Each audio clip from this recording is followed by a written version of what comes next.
you would think that the FCC has to pay attention to and okay the merger of AT&T and Time Warner, but it's possible that it won't.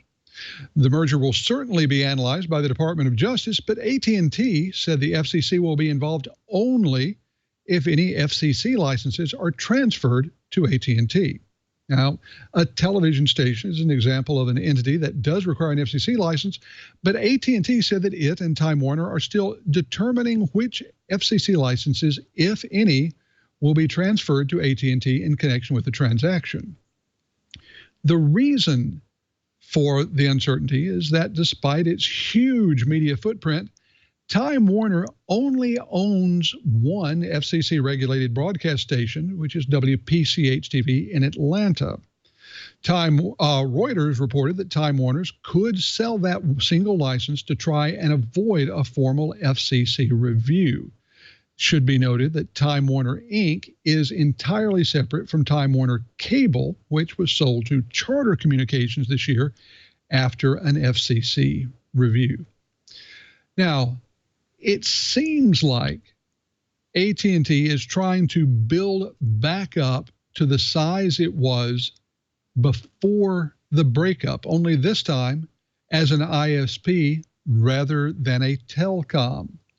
Lou, I want to turn to you.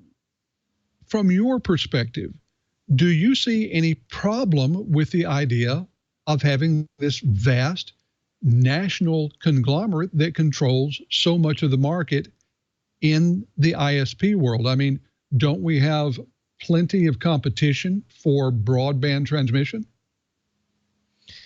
Yeah, but I think the problem is a lot of these larger companies, especially like AT&T and Verizon, they own the lines, they own the trunks, and I think that this is the problem with a lot of these companies. Is even though they're forced into competing, being able to purchase smaller businesses like this that go to maybe smaller areas, force the competition out, and I think that having competitive businesses was really what makes the market, and it makes it inexpensive for consumers. It makes the technology move forward, allowing these big businesses to come in, like AT&T buying DirecTV and now buying Time Warner, and who's next. I think allowing these types of purchases are reducing the competitive advantage, and also they are, forcing AT&T to.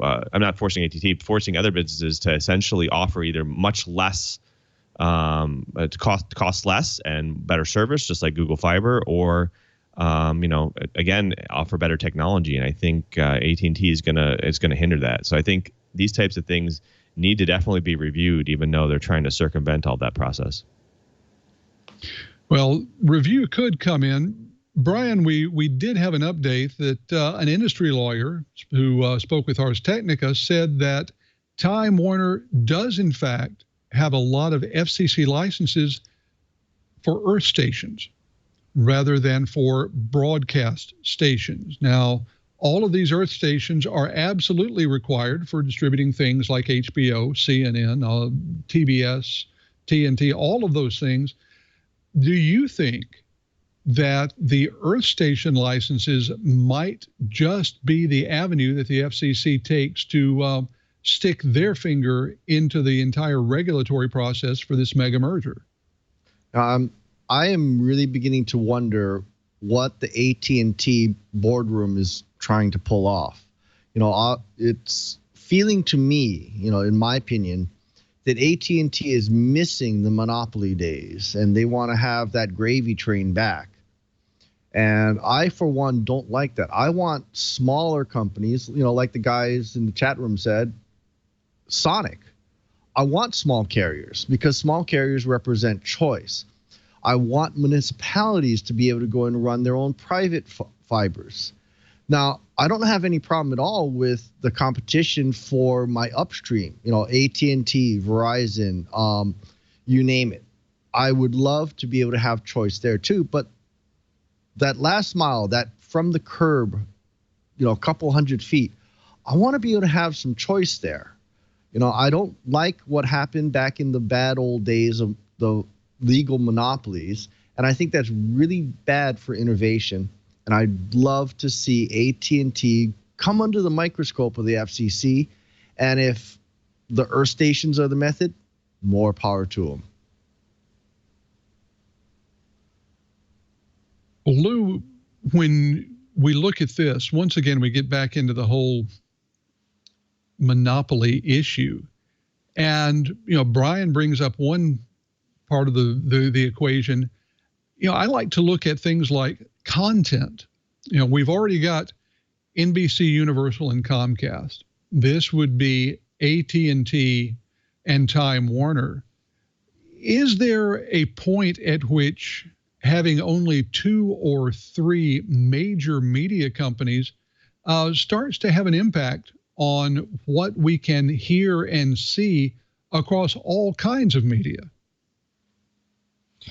Yeah, I think that's a good perspective to put on it. I think Brian gives a good point. I think having these big conglomerates, these big corporations fight against each other might be actually a good thing, because now you force them to compete against each other around quality of service and offerings. And I think now these little businesses can't do. So I mean, maybe that's kind of the spin of it, is that these companies, even though they considered to buy up a large portion of the market, they will compete against each other, and it will kind of force them, because right now we have a bunch of smaller telecom companies that offer cellular services in the company, but there's still the big 3 and or big 4 in the United States that kind of compete against each other. And it originally wasn't like that. You used to have smaller companies that owned a lot of the antennas in the areas, and they were all bought up. But again, these companies force each other to compete. And again, move the technology forward. And I think that's where maybe this will come in, is, having AT&T buy up all the little guys and then still have to compete against some of the big ones, like the Comcast of the world, will enforce the competitive advantage. So I think that's something that consumers maybe will benefit from. But in the same sense, it's always good to have the little guy there, who's also always willing to offer the new technology. And I think that's where Google Fiber kind of comes in from that perspective, is they're going to offer the new technology at a cheaper price and better service, and they're hoping that the big conglomerates will follow. Well, it should be noted that in addition to any possible FCC and FTC review of the merger, a number of senators, including Al Franken, Mike Lee, Amy Klobuchar, I hope I'm saying that correct, and Bernie Sanders are urging either a closer look or outright blocking of the merger. Brian, I know that it's going to be difficult for people to feel like they can say anything, but is this one of those instances where you think that a well-chosen letter to a legislator might bear some fruit? I'm a big fan of writing or emailing your Congress critters. I'm also a big fan of buying local, because when you buy local, you're not helping a CEO or a board of director member buy their 3rd vacation house in the Hamptons. You're helping someone buy jerseys for the local team. You're helping someone buy braces for their kids. And that's why I'm really, really happy that Sonic was one of the TWiT sponsors. I like local. I like smaller. I like choices. And I think the way you preserve that is by writing your Congress people. They are there to represent your wishes.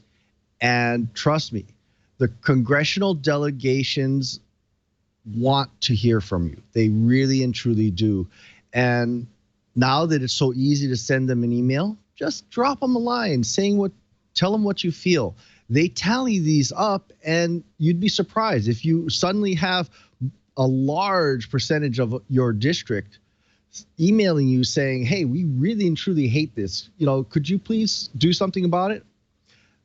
I have heard of congressional delegations doing a 180 because of the people they represent. So write them.